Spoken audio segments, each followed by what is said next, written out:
Well, good morning. Thanks for taking time out of your day, out of busy summer, to be with us here today.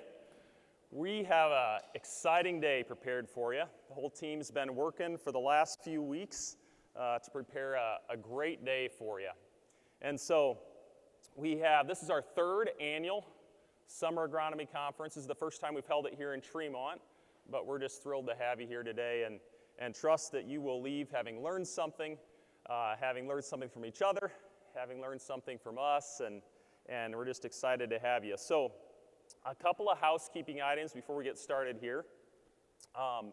There is some potential severe weather coming later this afternoon, and so we do have tornado shelters in this facility. Just follow the instructions of your group leaders. If we're in this room and we have tornadic activity, right at the end of this hall we have a storm shelter for all of us to go into. But we'll keep an eye on it, and we'll get everybody to shelters if we need to. Second thing to note is if you have questions throughout the day, feel free in the breakouts to ask questions. But if you have questions that come to mind and you want to text them in, there's a number up here, so you text Radicle to that number, and we'll be taking those questions in as the day goes on, and then we're going to have a Q&A at the end, and we'll try to hit as many of those questions as we can. And certainly any of us in the gray shirts throughout the day, feel free to ask any questions as well. And so what we're hoping to accomplish today is really three things. Number one, we would like to share with you our vision for nutrient management. You know, it's a hard time in ag right now. And we feel like one way to have a little bit of a hope for the future is to talk about an area that's really difficult to manage, and that is nutrient management, and talk about our vision for how to solve some of the problems in nutrient management. Secondly, if you leave today having learned nothing, we have failed. And so we hope that you leave today having learned at least something, whether it's from us, whether it's from your neighbors. We hope that you learn from each other as we go through the day here. And so I'd like to start real briefly by talking about the 4 R's. Quick show of hands, who here is familiar with the 4 R's of nutrient management? Okay, I think pretty much everybody, right? Right rate, right place, right time, right source. Who here is using the 4 R's on a daily basis as you do your nutrient management planning? A few less hands, but there's a few out there. Well, I've always been a little bit underwhelmed by the 4 R's, frankly, for a couple of reasons. One is they're just not that specific. They're kind of just rules of thumb when it comes to making actual nutrient management decisions. They're not as helpful. I've also been a little bit underwhelmed because from a creativity standpoint, it's like, come on, guys. How am I supposed to remember the 4 R's, right? It's all right. You know, so we decided we're going to do something a little bit different, and we're going to create what we call the 3 its of nutrient optimization, okay? Now, these aren't how to manage nutrients, but these are really the complaints that we hear as guys and are talking to us about their frustrations with nutrient optimization. And so here's the 3 its as we see it. Number one, it's too complicated. There's just too much that goes into it, too much knowledge that you have to have of the process and everything that goes into nutrient optimization. Number two, it's too unpredictable. A plus B doesn't always equal C. This many pounds of potash doesn't always equal a yield response. Number 3, it's too subjective. Your opinion is as good as his opinion. It's too subjective. These are complaints that we hear as folks are talking to us about nutrient management, the frustrations that we have with nutrient management. So let's talk about the complications. Well, it starts with getting a good soil sample. Frankly, our opinion is that as an industry, we really don't know how to soil sample well. And so that comes down to exactly how you set up your soil sampling scheme. Are you going to sample on grids? Are you going to sample on zones? If you sample on zones, how are you going to set up your zones? Are you going to set up different zones for each nutrient, or is it a common zone? What type of probe are you going to use? You use a manual probe or you use an automatic probe? How many cores are you going to take? Are you going to take a center point of the grid, or are you going to take an area around the grid? What is the right way to do soil sampling? And then you got to understand something about the soils that you're sampling in order to do a good job. Then you have to work with a lab, right? You have to choose a lab to send your soils to. Now, what is the right lab? What is the most accurate lab? What is the most repeatable lab? How do you interact with the lab? How do you send soil in? How do you fill out a lab submittal sheet? Do you want a 𝗲𝗀 test? Do you want a 𝗲𝗀 test? Do you want an Olsen test? Right? All these things make the process complicated. And then you have to interpret the data that comes back from the lab. Are you going to use the tri-state recommendations? Are you going to use your local land-grant university? Are you going to work with an agronomist? Are you going to work with your retailer? How are you going to interpret those numbers into something that's useful? And then after that, you have to figure out how to apply the fertilizer. Are you going to do a once-and-done application in the fall? Or are you going to split your application? What's the most cost-effective? What's going to set you up for the most yield? And last but not least, there's so much science, so much chemistry when it comes to nutrient management. You know, I'm an engineer by training. I hated chemistry when I was in high school. I hated it. And now I'm forced to learn it. But it's hard. It's hard. Like, what is a cation? What is an anion? What are exchange sites? All the details of soil science. It's technical. It's complicated. You can't see it. It's different than singulation and spacing. That's obvious what's happening. But it's a complication for nutrient management. It's a little bit like this sign. You know, I get a kick out of this. Imagine going down the road and you're like, does that apply to me? And you have to get all the way to the second to the last line to figure out, oh, no, that's just for big rigs. That's not for pickups, right? Some guidelines are complicated. There's jargon. And then there's so many different textbook approaches on how to manage nutrients.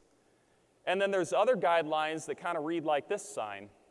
And I would probably lump the 4 R's in this one, where it doesn't really tell you anything. Is this sign worth the money it takes to print it and put it up, right? So our vision with Radicle Agronomics is to simplify the very complex process of nutrient management. You know, Radicle is more than a soil test. It's more than a soil test. Our vision is to make the whole process of nutrient management more understandable and precise.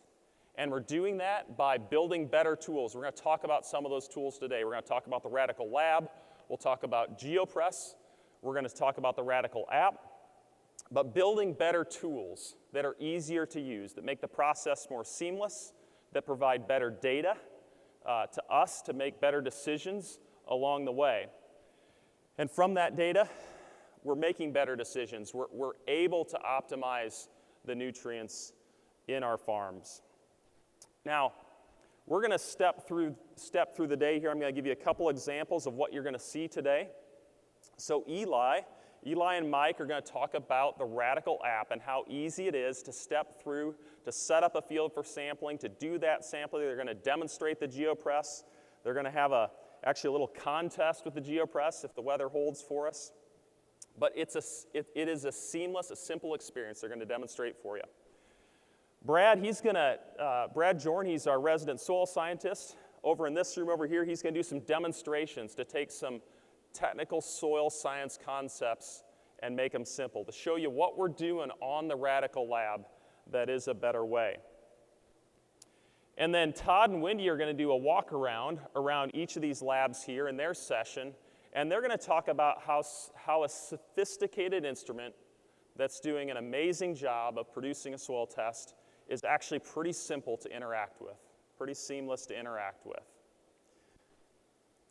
So I want you to imagine you wake up one morning and you decide, I want to become a pilot.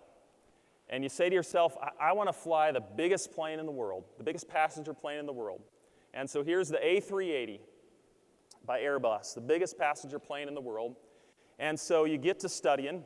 Now this is the 𝗂380 training manual, but this is only part of it. This is only the training manual for the flight attendants. So this is like opening overhead bins and like using a little microwave thing for heating up pizzas and that sort of thing. The actual flight training manual is 7,000 pages. And so you sit down and you study each and every one of those 7,000 pages, and you're finally ready. You're finally ready for your first flight.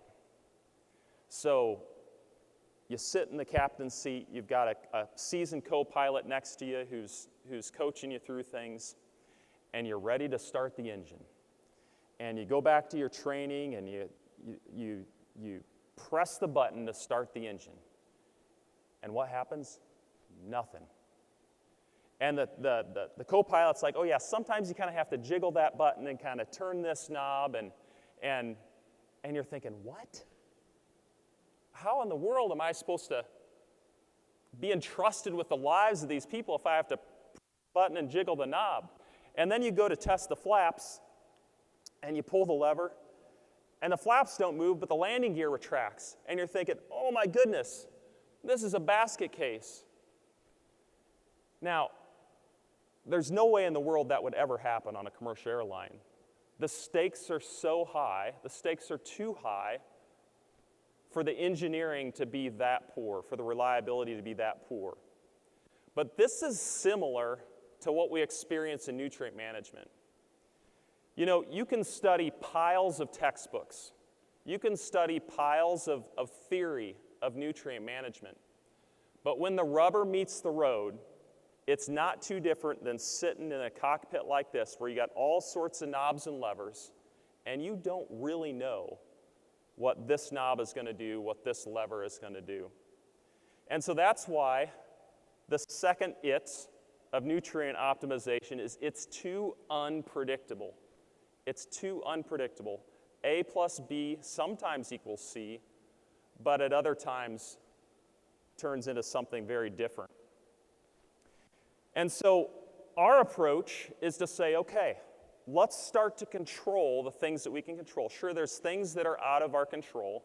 What the good Lord does to the crop is out of our control, but let's try to control, let's measure, let's control the things that we can control. And so if you start with soil sampling, there's a lot of error in the soil sampling process. If you have two different samplers with two different probing techniques, with two different ways of representing the field, you are going to end up with two very different soil tests. I put 20 plus or minus 20% on there. It's probably higher than that. That's a conservative number. And then you go to the soil analysis. Two different labs, and we have data to support this. Two different labs, vastly different numbers, plus or minus 30% easily, especially on things like potassium. Wendy's going to show you some numbers a little bit later today that will open your eyes. We have data that we showed at Winter Conference where we had as much as a 50% difference from one lab to the next. It's so unpredictable. How can we manage nutrients with a process like this? And it's for this reason why some people call nutrient management, it's like a showing a pig, right? You don't really know where the pig's going to go in the pen. And a little tap here and a little tap there to kind of present it to the judge in the right way, but you don't really know what's going to happen. And it's kind of for that same reason, right? When you're sitting down, maybe you have an agronomist, or you're sitting down trying to digest your own soil test report, and you've been dumping potash on, and your potassium values do nothing, right? What's going on? What's going on? That's the tools that we're working with today. That's the tools we're working with today to manage nutrients. They're too unpredictable. And so you're going to see here, you're going to get a behind-the-scenes tour of the R&D department here at Precision. And so we're going to take you to several of the key areas where we have developed the Radicle Lab, the GeoPress, the app, all the pieces of the Radicle Agronomics platform. We're going to take you behind the scenes. Adam's going to show you the inner workings of our development lab. He's going to show you some cool prototypes as we've come along the journey over the last 8 years in developing this product. But the Radicle Lab is engineered for predictability. It's a robot, right? It doesn't have feelings. Lines of code don't have feelings, right? It runs the same way day in and day out. It never shows up late for work. It's engineered to be predictable. You're going to get to go inside of our chemistry lab. So 8 years ago, we built a chemistry lab here at Precision Planting. And it was a big bet for us. There's a lot of dollars in that lab, but it's been a vital piece of developing the methods and the processes that we use inside the Radicle Lab to ensure that they are as accurate and as repeatable as possible. Wendy then, she's going to be in this room. She's going to talk, after we do a walk around of the lab, she is going to talk about a recent study we've done comparing consistency of the Radicle Lab to external labs. And you're going to see repeatability, right? If I can repeat something, if I can repeat an experiment, we then have a process that's more predictable. A plus B equals C all the time. And so we're gonna show you that as well. Okay, imagine this scenario. You wake up some morning, your stomach hurts. And you try all the usual things, and it still hurts.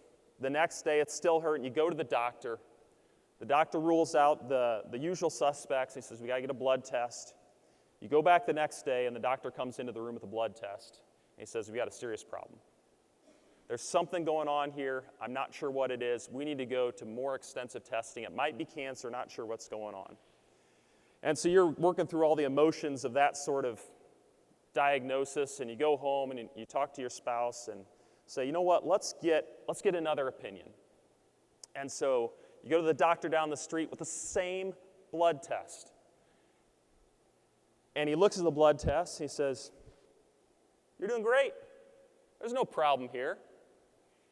And you're thinking, what? You've just gone through this emotional roller coaster, and so what do you do? What do you do? Well, the stakes are high. Your life is on the line, and so you probably go back to the doctor who said, let's get more testing. And this is exactly what's happening in nutrient management today, where we have a lot of doctors who are interpreting the same data, and there's a lot of different opinions. There's a lot of different opinions. And the world of nutrient optimization is too subjective. And so what happens is people take the conservative approach and say, you know what, it just seems too risky to put a variable rate on that field. I'm just going to go a flat rate. I'm going to be conservative. I don't want to miss out on any yield potential. I'm just going to go a flat rate. And so it's too subjective. And you can see that in this map. So this is a map that shows 1,000 acres, the cost to fertilize 1,000 acres for 2 years, P and K. And the dollars on this chart represent, if you use the land-grant university recommendations in that state for the exact same soil test, this is what you'd pay.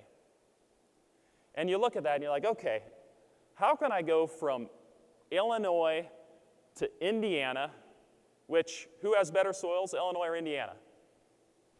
Illinois. Illinois has better soils. And I'm paying, what is that, 70% more in Illinois than I'm paying in Indiana? What's going on? And then you look at Nebraska, right? Nebraska, we're a quarter of what the University of Illinois expects us to pay. How is that possible? What we have here is a lot of doctors. We have a lot of doctors with a lot of opinions, and there's not enough data to support the whole thing. And so as you look at the prescriptions that are made, and you look at the errors that come in because of the prescriptions on the same data, you're easily looking at a 50% error there. And so today what you're going to hear over in this room with Tony and Brad. So Tony is an agronomist from Canada. He joined our team here recently. Tony is leading a nationwide effort to get a lot more data, and he's going to put an ask to you to participate in collecting crop response data so we can solve that problem together. On the tour, we're going to take you out to our research greenhouse. And so we just fired up this research greenhouse here recently.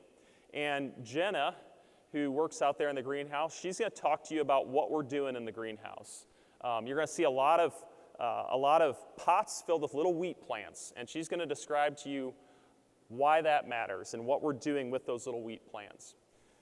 Corey then is going to talk to you about some of the things that we've uncovered in these greenhouse trials and what we're doing to improve the overall system of nutrient management with what we're learning in the greenhouse trials.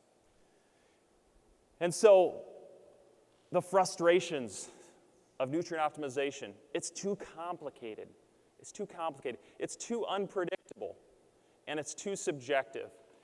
And I hope what you're going to hear today as we talk about soil science, as we talk about nutrient optimization, as we talk about radical agronomics, is that it takes a whole system. It takes a whole system approach to solve these problems. Better tools, better data, and better decisions. Our goal is to make nutrient management understandable and precise. And so real quickly, I'm going to run through the breakouts that we're going to go through here. The first breakout will be in here. We're actually going to divide into groups. So one of the breakouts will start in here on the stage here. This is super exciting. We're going to do a lab walk around. But then I think we're going to have a first for precision planting. We are going to have open flames on stage. And so we're going to have a fun little chemistry demonstration here as part of Reed's talk. And so he's going to spend some time talking about what it takes to take tons and tons of dirt in the field and to represent that well in a lab. Like I said, we're going to get you inside the bowels of R&D, and we're excited to do that. I think, if I'm not mistaken, this is the first time we've done that at a conference. And so we're excited to take you back there. Adam's going to show you the development lab where we've developed a lot of this technology. Tammy and Rachel will show you the chemistry lab. We'll do the greenhouse tour, but that's going to be really good. So hopefully the weather holds for that one. Also hoping the weather holds for this one, Eli and Mike are going to walk you through the Radicle app, talk you through a method for developing a sampling strategy, and then hopefully, if the weather holds, we'll take you outside and we'll have a little contest. I think is there a prize? Is there a prize for the contest? We'll see. See if we can find a little something, but it'll be fun if the weather holds. And then last but not least, Tony and Brad, our Radicle Agronomics agronomists, they're going to talk to you about the science, some of the science behind the Radicle Labs approach to doing analyses, and then Tony is going to do a deep dive on our big vision for recreating that crop response data.